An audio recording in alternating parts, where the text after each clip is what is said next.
Black સરસ very nice બીજો કે ગુસ્સાવાળું કૂતરું કયું છે શાહરુખ ખાન ના ઉપર વાળું સરસ કેવી રીતે ખબર પડી તમને એના દાંત એની આંખો એના કાન તો આપણા સોસાયટીમાં પણ એવું ડોગ હોય છે કે ગુસ્સાવાળું કૂતરું હોય છે કે નહીં જે 24 કલાક આપણે આવું કરે છે ને તો હંમેશા સાવચેતીથી પસાર થવું નહીં તો આપણી પાછળ એ ભાગી શકે છે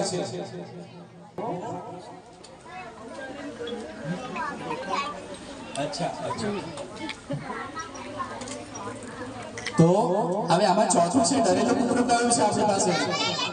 બ્લેક એન્ડ વ્હાઇટ શું કરી રહ્યું છે એની પૂંછડી ક્યાં છે બે પગની વચ્ચે છે તો જ્યારે પણ આપણી સોસાયટીમાં જે કૂતરું ગભરાયેલું છે છંછેડાયેલું છે કાં તો કોઈ મારેલું છે તો એ કૂતરાનો ખીલો ભાગ હશે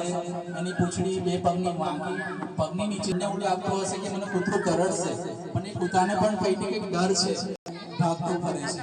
જો આવું કૂતરોને આપણે મારીએ છંછેડીએ તો આપણને કૂતરું કરડી શકે છે તો હજુ એક રોલ પ્લે કરવાનો છે કોણ આવશે આવા છોકરા જોઈએ છે ના એક વાર તમે ઉભા થઈ જાઓ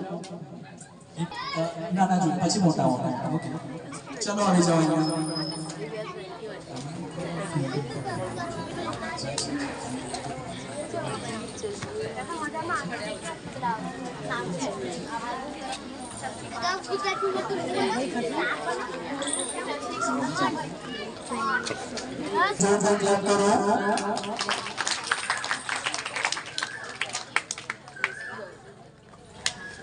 Ready? Start.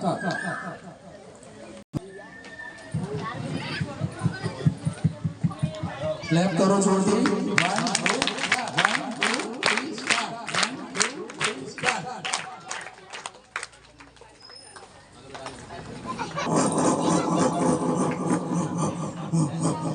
જોરદાર ક્લેપ કરો બધા માટે ચલો શું જોયું તમને હા ઉભા થઈને એક મિનિટ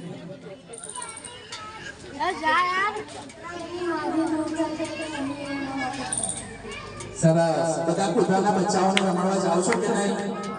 કોણ કોણ જાય છે બધાને ગમે છે સરસ તો હવે શું ધ્યાન રાખવાનું છે કે આપણે કૂતરાઓની ગલુડિયા રમવું છું એ આપણે આજે શીખવાનું છે બરાબર છે કૂતરાઓ ક્યારે કરડે છે ગલુડિયાની માતા ક્યારે કરડે છે એ વસ્તુ સમજાવું છે ગુજરાતી વાંચતા કોને આવડે છે ગલુડિયા સાથે કેવી રીતે રમવું એકલા ગલુડિયા સાથે ન રમવું ગલુડિયાને ઉપાડવું નહીં સૌ પ્રથમ ગલુડિયાની માનો ગલુડિયાને ઘરે ન લાવવા તે જ્યાં છે ત્યાં રહેવા દેવા પૂંછડી કાન ખેંચવી નહીં પરંતુ અન્ય જગ્યાઓનું અડવું કનિષ માટે જોરદાર તાળીઓ બતાવો પછી હા કેવી રીતે રમવાનું ગલુડિયા સાથે